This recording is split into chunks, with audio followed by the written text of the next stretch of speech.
Now, I want to welcome to the program right now from the Independent Women's Forum, our friend Julie Gunlock with a Nanny State update. How you doing, Julie? I'm doing great. How are you? I am good. You guys have some storms going on. The kids are probably inside. It's still really quiet, though, where you're calling from. They are. I've got hiding? the television on. They're watching Wild Kratts right now. So, mother's helper. Good for you. Well, you've got a piece at Acculturated right now. Another tool of the patriarchy. There's like a craftsman tool chest of tools of the patriarchy. This time, elocution lessons are a tool of the patriarchy? Really? Yeah, the liberals are getting really creative. They're running out of things to be offended about. So, I wrote this piece about how, there's been some talk about how if I'm not sure you're aware, of this, but have you heard about sort of valley girl talk? When women sort of everything is a question, they have rising intonation. It's also called vocal fry. Kim Kardashian has vocal fry. She started to talk I've heard it described as upspeak, where you upspeak. There's a bunch of different phrases for this, right? It's pretty irritating. Every sentence ends with a question. Every sentence ends with a question. So look, there's some criticism of women who speak this way, and there's many sort of professional women are urging other women to look, watch how you talk. Make sure you talk like an adult and not like a teenage girl.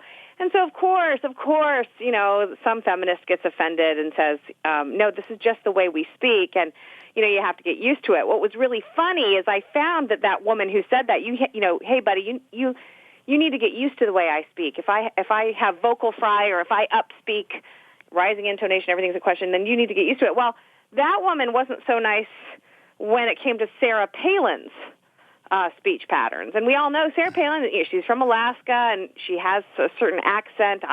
She sort of talks in this folksy, aw shucks kind of way. And so I found an article by this woman who sort of called, Sarah Palin every name under the book and said that her voice makes her, feel murderous rage. This writer, of course, is okay with upspeak as long as what you're saying she agrees with. But otherwise, you should be murdered, apparently.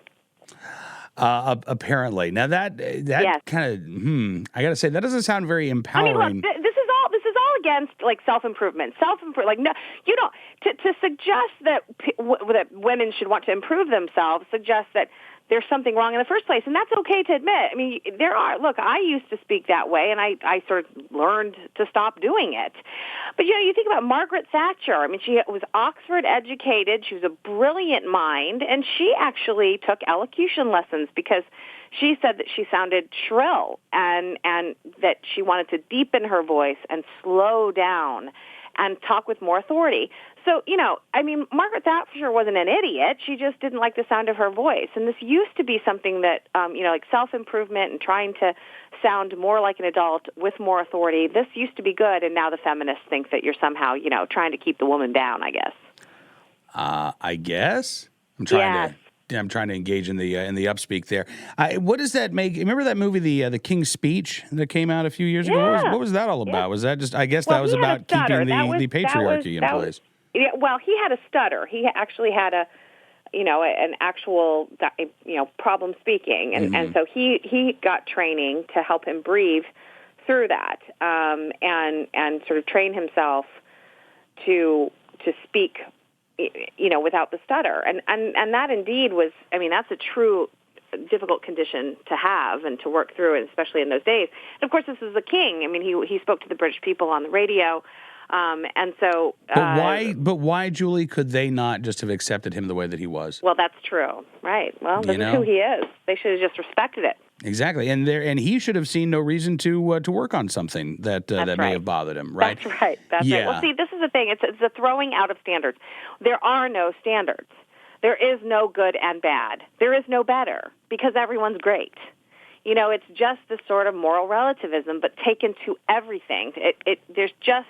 it is interesting. This all sort of corresponds with, there have been some articles lately about how everything's casual Friday now. Even the banking industry, there's this big article about how the banking industry is actually, kind of, everyone's going more casually. Prince William recently went to an event and didn't wear a tie, and everyone was sort of a flutter about that. There is a sort of movement towards making everything casual now, and I don't like that. And I think part of that is also taking away the standards, taking away sort of defining things as one thing is better than the other. Well, okay, so here's the thing, though. You use that phrase moral relativism, and I agree that maybe 10 years ago, that was the thrust, right, of how dare you tell me what's right or what's wrong, because there is no right or one person's right is another person's wrong.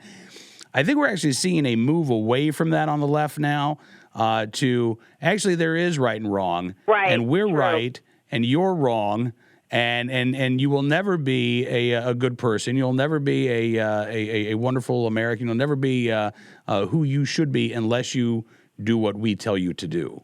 Yeah, you're absolutely right. You're absolutely right. The pendulum has swung much further. And yeah, I mean, I saw it this week. The fact that somehow Orlando is being blamed on Republicans. I mean, it's just unbelievable. They have Republicans are wrong. People on the right are wrong, and they will literally blame you for every wrong thing that happens in the world. Yeah, that's pretty much where we are. You're right, Julie. Thanks for you've summed up the state of the left. I don't know today. why I always feel depressed after I come on the show and give a Nanny State. Maybe it's because there's always something to talk about with our Nanny State. Unfortunately.